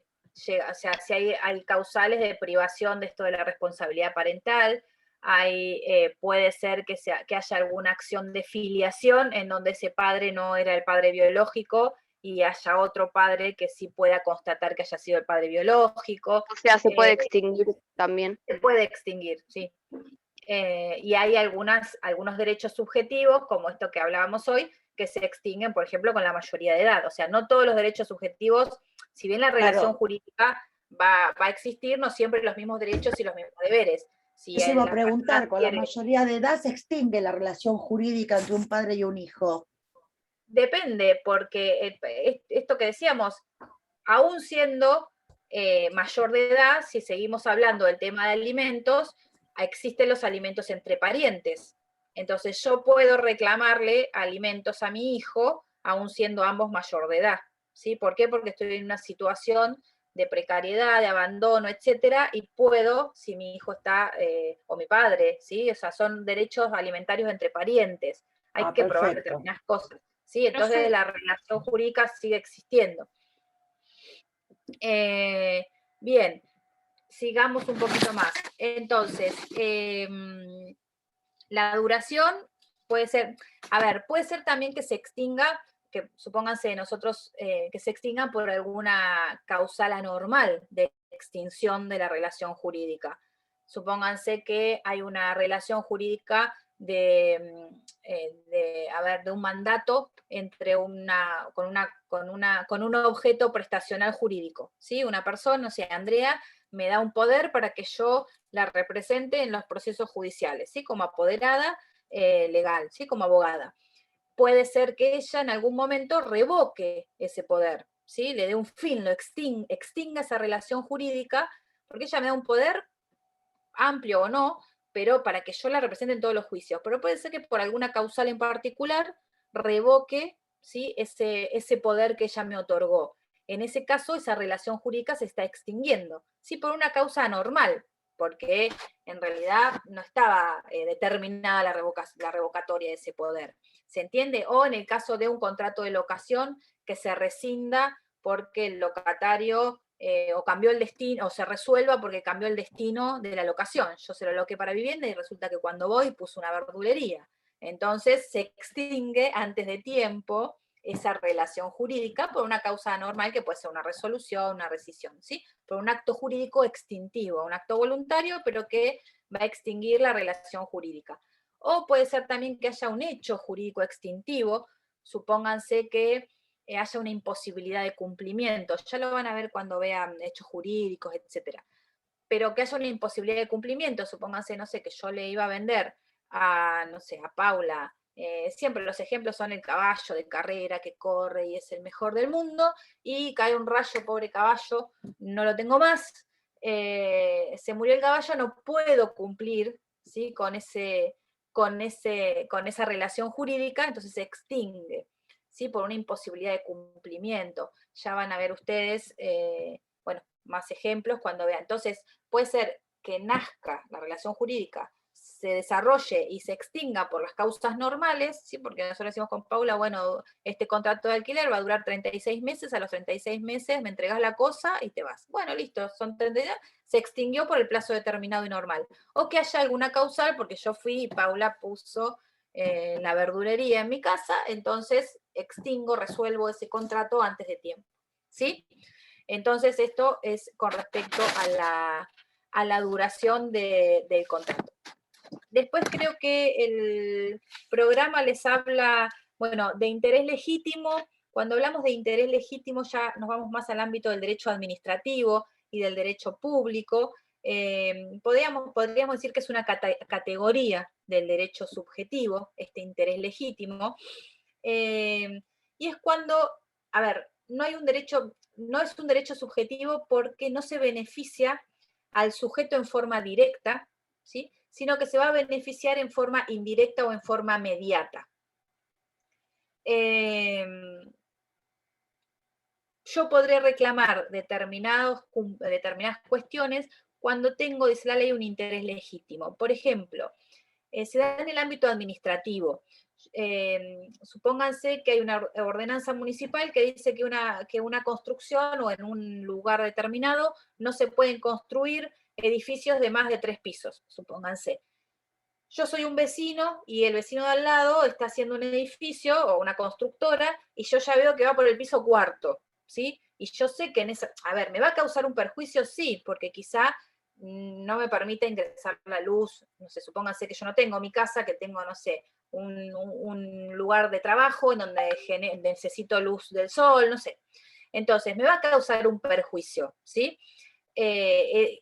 Entonces, porque no es un derecho subjetivo, porque yo no le puedo reclamar a la constructora que está haciendo el edificio que cese y que haga 3 pisos nada más, sino que, si bien me perjudica, yo tengo un interés legítimo de ir a la municipalidad, ¿sí? O de recurrir al Estado, para que el Estado lo intime a que cumpla con la normativa vigente. ¿Se entiende? No puedo intimarlo en forma directa, ¿sí? Yo tengo un derecho o un interés, no tengo un derecho subjetivo que me permite decir, bueno, no estás cumpliendo con este derecho subjetivo, cumplí con el deber jurídico y hace 3 pisos nada más. No, yo tengo un interés legítimo, un interés mediato, si se quiere, no directo, un interés legítimo de recurrir al órgano administrativo, supónganse a la municipalidad, a que obligue a esa constructora a que construya solamente 3 pisos. ¿Se entiende?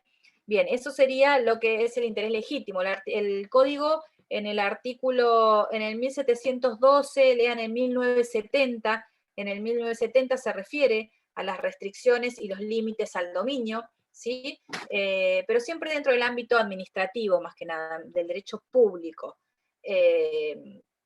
Esto es cuando se habla de interés legítimo, que no es lo mismo, o sea, sería una categoría dentro del derecho subjetivo, pero no es esta facultad que tengo yo de ir a reclamarle que cumpla con su prestación, ¿sí? Y también, bueno, por último tienen los llamados intereses difusos. Ahora vemos la clasificación, pero no es difícil de las relaciones jurídicas, pero bueno, hablamos así rapidito de los intereses difusos, que son los llamados derechos de tercera generación, que seguro que lo han escuchado, y que surgen, bueno, y son intereses que no corresponden tampoco a una persona en particular, a un sujeto determinado, sino que a muchas personas que van a conformar una comunidad determinada. ¿sí? Una determinada colectividad. Por ejemplo, se refiere a todo esto de la protección del medio ambiente, de la flora y la fauna, de los, ¿cómo se dice? Del patrimonio cultural, y también se encuentran dentro de estos intereses difusos todo lo relacionado a la ley 24240, que es la referida a los derechos de los consumidores, ¿sí? Por eso decimos que se refiere, o sea, que la protección recae no sobre un interés individual, sino sobre un interés colectivo, ¿sí? Este interés colectivo es de una comunidad, no de toda la comunidad, puede ser de una comunidad determinada, supónganse de la comunidad que consume determinado bien o servicio, ¿sí? Entonces, a esa comunidad es a la que se está protegiendo. Y lo que dice la norma, por ejemplo, el artículo 14 del Código Civil y Comercial, habla de estos derechos individuales y de los derechos de incidencia colectiva, ¿sí? El Código reconoce, como estamos viendo hasta ahora, derechos individuales, ¿sí? Estos derechos subjetivos, derechos individuales, y por otro lado también reconoce los derechos de incidencia colectiva. ¿Y qué nos dice la ley? Que la ley, o sea, la norma, que la ley no va a amparar, ¿sí? El ejercicio abusivo, ya lo van a ver cuando ven abuso del derecho, ¿sí? La ley no ampara, no protege el ejercicio abusivo de los derechos individuales cuando estos puedan afectar el ambiente o los derechos de incidencia colectiva en general, ¿sí? Entonces, frente a un conflicto entre un derecho individual y un derecho colectivo, de estos de incidencia colectiva, ¿sí? Va a primar el de incidencia colectiva, siempre que haya un ejercicio abusivo, ¿no? Porque no es que, o sea, si hay un ejercicio abusivo de un derecho individual, va a primar el ejercicio de incidencia colectiva, ¿sí? No va a amparar, no va a proteger la ley a estos ejercicios abusivos, por más de que yo tenga un derecho subjetivo, si yo lo utilizo en forma abusiva en contra de estos derechos de incidencia colectiva, como son el medio ambiente, la fauna, supongamos la casa, la fauna, el tema del patrimonio cultural, o incluso el tema de los derechos al consumidor, va a proteger a los consumidores y en relación a, supónganse, un derecho individual del empresario, ¿sí? Bien. Al principio se planteaba el problema de cómo proteger a estos derechos de incidencia colectiva. Bueno, tenemos la Ley de Defensa del Consumidor, que yo les dije, la 24240, que acá protege al consumidor, y incluso hay asociaciones de consumidores, ¿sí? O de determinadas materias en consumidores. Y también tenemos el artículo 43 de la Constitución Nacional, el cual se refiere a la acción de amparo, ¿sí? Y fíjense en el segundo párrafo, bueno, después lean el 43, que habla de estos derechos de incidencia colectiva, que bueno, y quiénes pueden o quiénes están legitimados a interponer esta acción de amparo cuando estos derechos que protegen el ambiente, la competencia, el usuario, bueno, al consumidor, cuando estos derechos se ven vulnerados, ¿sí? Ahí la norma dice que pueden, las asociaciones, el afectado, el defensor del pueblo, bueno, establece los legitimados activos para poder proteger estos derechos de incidencia colectiva, o también llamados los derechos de tercera generación, ¿sí? Dentro de la Constitución o del constitucionalismo. ¿Hasta acá vamos? Sí. Esto de los derechos colectivos, ¿quiere decir necesariamente que ante la vulnerabilidad de esos derechos tiene que ser sí o sí una demanda colectiva para exigirlos? ¿Para exigir la reparación del daño? No, por eso fíjate en el artículo 43 que habilita, antes solamente capaz que era una asociación de consumidores, sí, pero fíjate que habilita el 43 en el segundo párrafo que dice el defensor del pueblo, el consumidor, mira, dice el afectado, el defensor del pueblo, las asociaciones que propendan, bueno, a esos fines. O sea, como que es más amplio la posibilidad de iniciar esta acción de amparo, ¿sí? Bien. Con respecto a la clasificación, la vemos rapidito, pero esto lo podemos, hasta y media tenemos, ¿no? Sí. porque van a ser hasta el cuarto, entonces tenemos tiempo. Con respecto a la clasificación de estos derechos o de estos derechos subjetivos, ¿sí? que son el contenido de esta relación jurídica, podemos hablar en virtud del alcance de la eficacia del derecho subjetivo. Ya lo vimos, pero hablamos de los derechos absolutos y de los derechos relativos. ¿Sí? Derecho absoluto va a ser aquel que permita al titular oponerlo frente a toda la comunidad, ¿sí? Frente a toda la sociedad. Esos que decíamos que son erga omnes, hacia todos. ¿Sí? Si yo tengo los derechos los personalísimos, o los derechos de familia, ¿sí? Yo tengo, esos derechos son oponibles a todos, ¿sí? Mientras que, o sea, nadie puede vulnerar esos derechos absolutos, mientras que un derecho relativo solo se va a poder hacer valer o solo se va a poder oponer frente a uno o a algunos sujetos determinados, ¿sí? Si yo tengo, si en el caso de un contrato de locación, va a ser entre locador y locatario. Los derechos que tenga, tanto el locador como el locatario, son relativos. ¿Por qué? Porque solamente el sujeto pasivo va a ser la otra parte, ¿sí?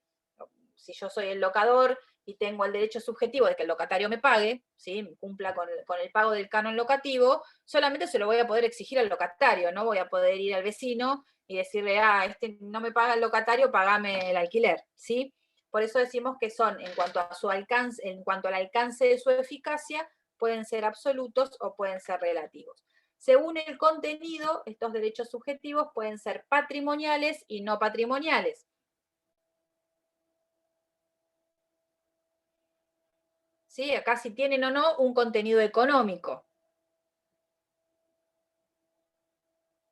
Los derechos de familia, los derechos personalísimos, ¿sí? Esto que decíamos, el derecho al honor, el derecho a la vida, el derecho a la moral, todos esos van a ser no patrimoniales o extrapatrimoniales, ¿sí?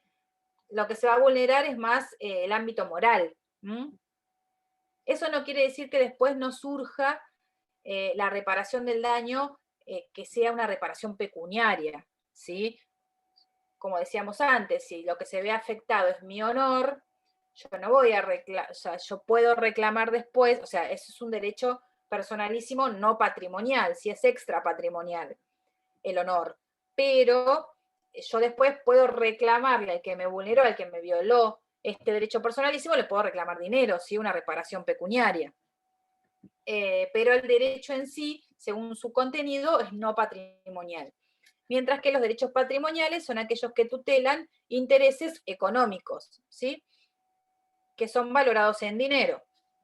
Son todos los derechos, acá sí podemos incluir los intelectuales, los crediticios, ¿sí? Las obligaciones en cuanto a dar sumas de dinero, ¿sí? Todos los derechos que tienen íntima relación con el patrimonio del sujeto.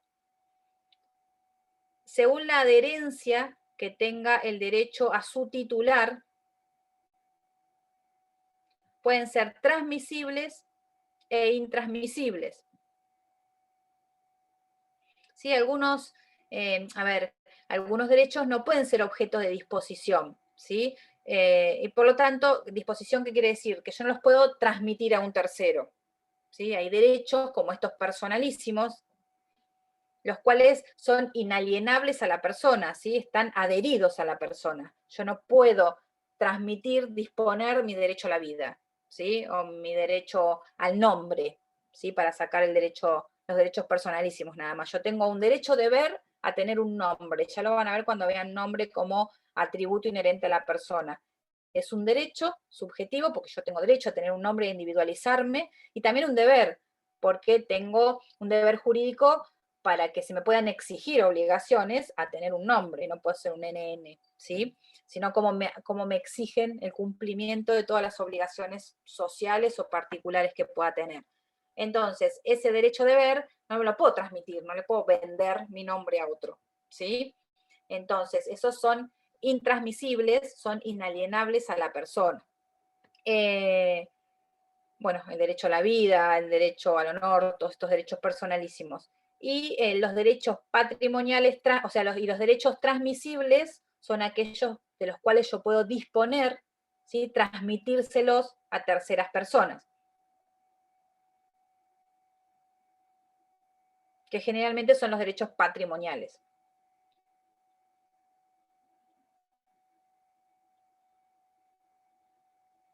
Según la relación que tengan unos con otros, ¿sí? Los derechos subjetivos, podemos hablar de derechos principales y accesorios. Esto creo que en todos los libros está, no es difícil. ¿Sí? Aquellos derechos serán principales, o sea, son accesorios los que necesariamente se van a transmitir con el derecho principal. ¿Sí? Supónganse, si yo hablo de una hipoteca, como decíamos hoy, el derecho real de hipoteca, se va a transmitir con la cosa. ¿Sí? Si yo vendo el derecho, o sea, si yo transmito ese derecho de propiedad que tengo sobre ese inmueble, si está hipotecado, va a ir conjuntamente con la cosa, ¿sí? No se puede separar, por eso es accesorio. Y después, dentro de los derechos patrimoniales, ¿sí? Estos que tienen un valor económico, que son susceptibles de tener un valor económico, tenemos los derechos reales, de los cuales ya hablamos, este poder que tiene el sujeto sobre una cosa, el usufructo, el dominio, el condominio, la hipoteca. Los derechos de crédito, ¿sí? Son, o también llamados las obligaciones, ¿sí? Los creditorios, los derechos personales. Y los derechos intelectuales, que eran estos que protegen o que recaen sobre las obras del intelecto, llámesele el derecho de autor, el derecho de las marcas, ¿sí? O las invenciones, los inventos, ¿sí? Todos estos derechos también, que son todos patrimoniales, sí que puedo transmitirlos y obtener un valor pecuniario. Bueno, no sé si tienen alguna consulta, a ver si me quedó algo.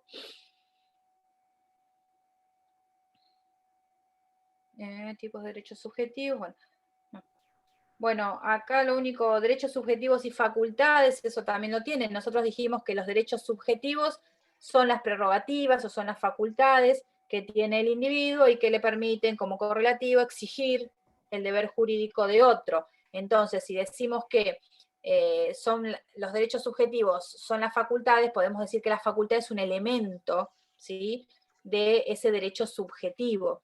Por ejemplo, a ver, si yo tengo el derecho de propiedad, la facultad que yo tengo es de poder usar y gozar de esa cosa. ¿Sí? Si yo soy dueña de una casa, tengo el derecho de propiedad, el dominio sobre esa casa, yo puedo usar y gozar de la casa. ¿Sí? Puedo vivir, puedo...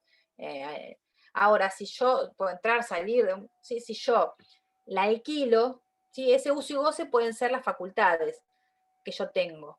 Si yo la alquilo la casa, el derecho subjetivo lo sigo teniendo, porque sigo siendo la dueña, sigo teniendo el dominio sobre esa casa. Ahora, el uso y goce, que son las facultades, no las tengo. ¿Por qué? Porque está alquilada, no puedo usar y gozar de esa cosa. ¿Se entiende? Entonces ahí tenemos la relación entre el derecho subjetivo y uno de los elementos que son las facultades de ese derecho. ¿Se entiende? Bien. Y bueno, y creo que nada más lean. A ver, lo importante acá es que puedan conceptualizar a qué nos estamos refiriendo con una situación jurídica, a qué con una relación jurídica, y que entiendan estos elementos que va a tener la relación, porque lo van a seguir viendo, ¿sí? Ya ustedes ya lo vieron en el artículo 7.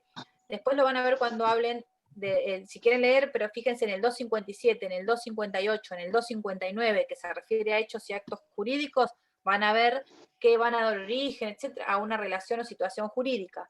Después hay artículos como el 724, el 957, yo les fui nombrando otros artículos también, en donde siempre surge esto de la relación jurídica. Y que el contenido va a estar dado por los derechos subjetivos, ¿sí? que no se oponen al derecho objetivo. ¿Sí? Acuérdense que el derecho objetivo es el conjunto de normas y que va a regular esos derechos subjetivos. ¿Sí?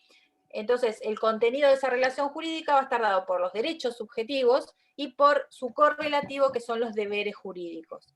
¿Sí? A mí me quedó una duda, profesora, en el sujeto pasivo indeterminado. Sí. Si bien entiendo que en una relación jurídica está el sujeto pasivo y activo, usted dice que el sujeto pasivo indeterminado es cuando uno viola o vulnera uno de esos derechos. ¿Y por qué se llama determinado? ¿Porque pasa a ser activo el pasivo o por qué? No, a ver, es una terminología porque no está individualizado desde el origen, ¿sí? Cuando hablamos de estas situaciones jurídicas unisubjetivas, como por ejemplo puede ser el derecho personalísimo de la persona consigo misma o de un derecho real, la persona con la cosa, no hay una relación jurídica, ¿sí? Y el sujeto pasivo, o sea, ahí va a haber una situación jurídica, no tenemos sujeto pasivo determinado, por eso no hablamos de relación, porque hay una sola persona. Este sujeto pasivo, o este sujeto pasivo se va a ver, es indeterminado, decimos, porque no está individualizado. Puede ocurrir que yo tenga este derecho subjetivo personalísimo, si todos los que yo tengo, que los vamos a adquirir desde el momento mismo en que comenzamos a ser personas, ya tenemos derecho a la vida, o sea que por eso decimos que son innatos. Yo lo tengo y puede ser que nadie vulnere mi derecho a la vida, mi derecho al honor, que pase toda mi vida, entonces no haya un sujeto pasivo y continúe siendo una situación jurídica unisubjetiva. Ahora, cuando alguien vulnera esos derechos, a ver, indeterminado o determinado quiere decir que no está individualizado. Si yo celebro un contrato existe, con Andrea, digamos. ¿sí? Que no Pero sí, existe, sí, existe siempre y cuando se vulnere el derecho, si no, no existe. ¿Sí? En la medida en que el derecho personalísimo o ese derecho de propiedad se vea vulnerado por un tercero, ahí se va a convertir en sujeto pasivo de esa relación jurídica. ¿Sí? Se va a determinar en un sujeto pasivo, que en principio puede estar, pero no sé si en realidad no existe, está indeterminado, pero no puede, o sea, ahí va a comenzar el sujeto pasivo de esa relación jurídica, el cual va a estar obligado a reparar ese daño o el daño que provocó al vulnerar ese derecho subjetivo de la otra persona, ¿sí? ¿Se entiende? Claro, entonces, perdón, porque a mí también me había quedado confuso eso. La clasificación activo-pasivo se da a partir de que se inicia la relación jurídica. Claro. E indeterminado es en situación, no en relación. Claro, lo que pasa es que para algunos, si ustedes leen para algunos doctrinarios, esto, o sea, ellos consideran que no hablamos de situación jurídica unisubjetiva. Entonces algunos, lo que pasa es que ustedes tampoco se van a marear. Algunos dicen, bueno, no, los derechos subjetivos, los derechos personalísimos también son derechos subjetivos, entonces también son una relación jurídica, o el derecho real. Pero en realidad para la mayoría dicen no, porque no hay esta situación jurídica plurisubjetiva. No hay si ustedes leen el concepto que da Rivera, él habla de esta relación entre dos o más personas, ¿sí? En donde participan dos o más personas. Por eso habla de algo plurisubjetivo. Si yo digo que los derechos reales, o sea, si yo digo que una relación jurídica no puede ser entre una persona y una cosa, entonces un derecho real no es una relación jurídica. Pero eso sí puede generar una relación. Ahí no va a haber un sujeto pasivo. ¿Sí? Si no hay un sujeto pasivo, no hay relación jurídica, o si no hay relación jurídica, no va a haber un sujeto pasivo, ¿sí? Porque no va a haber nadie que tenga el deber jurídico, ¿sí? Entonces, yo tengo un derecho de propiedad o un derecho de dominio sobre una cosa, existe solamente una relación, no como relación jurídica, sino no sé cómo llamarlo, hay una situación, pero no dentro del ámbito jurídico, que existe entre una cosa y una persona. Ahí no hablamos de relación jurídica, ¿sí? Para hablar de relación jurídica tenemos que tener dos o más personas, obviamente en donde haya un derecho subjetivo y un correlativo deber jurídico, y regulados por la norma. Tampoco cualquier relación, como decíamos antes, va a ser una relación jurídica. Tiene que surgir y estar estar regulado, organizado por el ordenamiento jurídico. Por eso les digo, si nosotros consideramos que los derechos reales y los derechos personalísimos también son relaciones jurídicas, ahí sí habría quizá un sujeto pasivo podríamos decir lo que existe el sujeto pasivo. De la otra manera, podemos decir, o sea, en la medida, va a haber sujeto pasivo en la medida que ese derecho se vulnere, ¿sí? Ahí va a surgir un sujeto pasivo. Sí, bien. ¿Entiende? Sí, sí. Y es medio también como esto que algunos dicen que es estático la situación y dinámica. Claro, algunos la ni relación, siquiera ¿no? plantean Porque eso. También otros dicen que es una relación de género y especie, ¿sí? En donde depende de la bibliografía que ustedes lean, ¿sí? En donde género es la situación jurídica y una especie, la situación jurídica plurisubjetiva, es la relación jurídica, ¿sí? Profe, disculpe que Sí. te moleste. Por el Sí, no. tema del presente, yo entré 1705 y ya me había nombrado. Bueno, ¿cómo es el apellido? Juárez.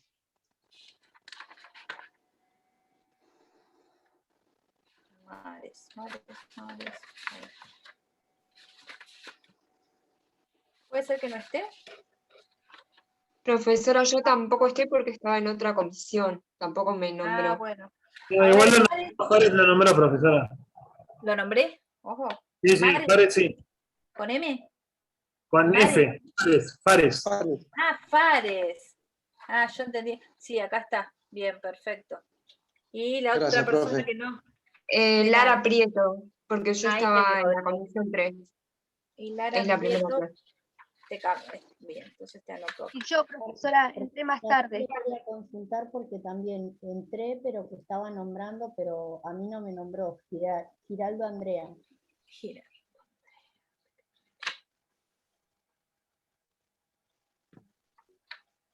Profe, yo no estoy en la lista, yo estaba en otra comisión.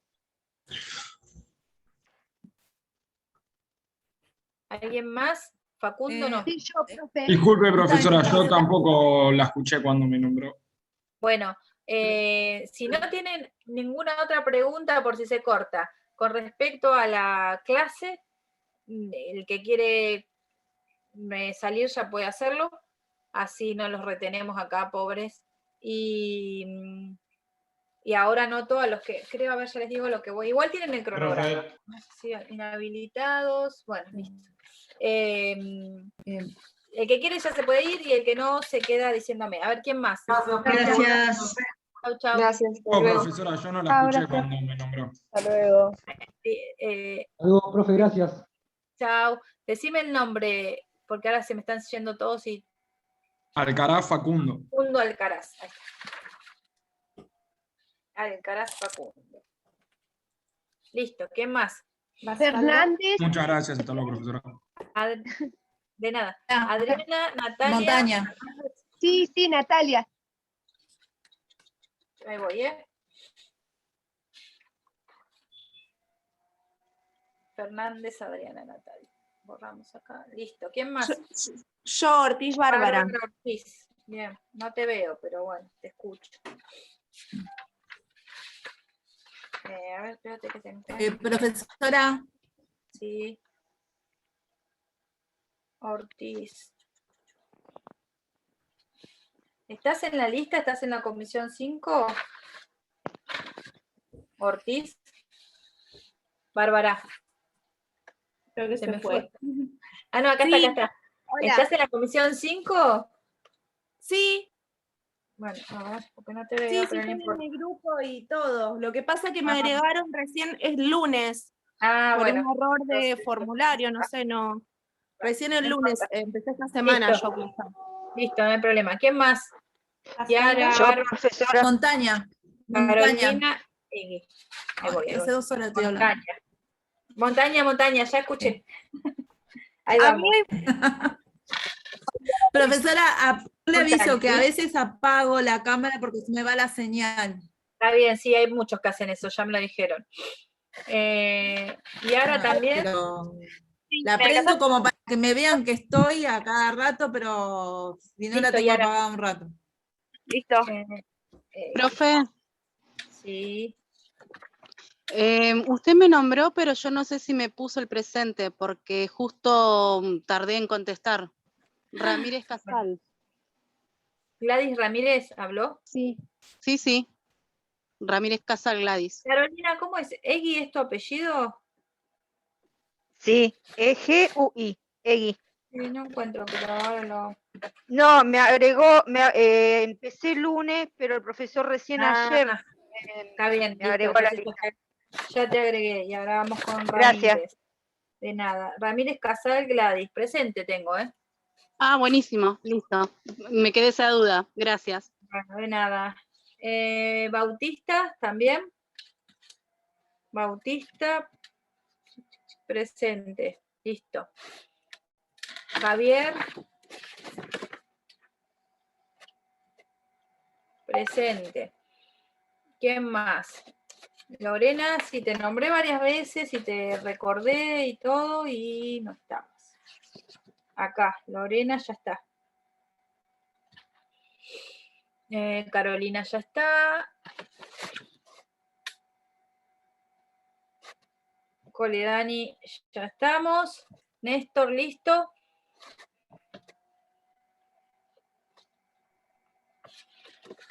María Sofía, ¿sos de las 5 o también te agregaron Sí. después? No, yo siempre estuve en la comisión. Casual, 5. acá. Ah, lo que pasa es que estás dentro de listado de notas, no sé, porque estás en otra lista aparte, no importa. Presente, listo. Gracias, adiós. De nada. Machio ya está, Basualdo ya está, Nogues ya creo que ya lo puse.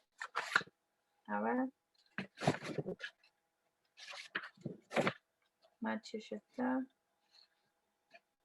Nogues ya lo taché, ya está. Y alguna, Lorena ya está, ya te puse. ¿Alguna cosa más, chicos? Bautista, Javier. Quedamos nosotros 3. ¿Algo más? Si no, ya estamos. Ahí estamos.